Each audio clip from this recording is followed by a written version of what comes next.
Okay. All right. This is Therese.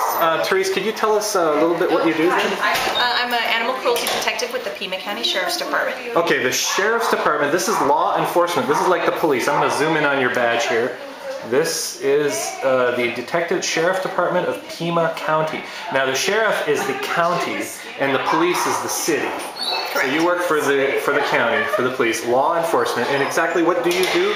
I do all animal cruelty investigations that involve misdemeanors or felonies that occur in the county and also in subsequent areas around Tucson, Marana, Oro Valley, South Tucson if they need assistance. Okay, so a misdemeanor is a type of crime and a felony is another type of crime. Felony is more serious.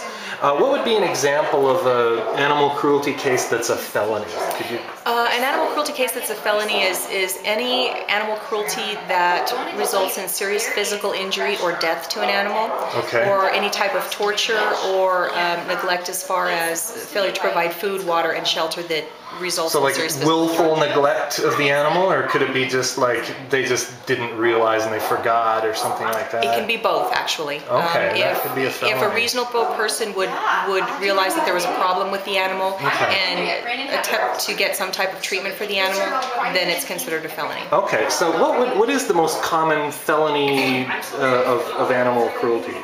I think the most common is probably just the basic neglect. No food, no water, no shelter.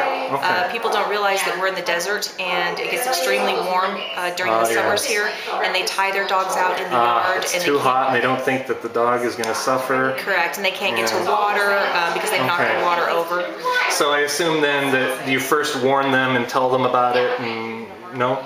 Not always. It depends on the situation. If the animal has passed away or has to be euthanized because of failure to provide shelter or water or food,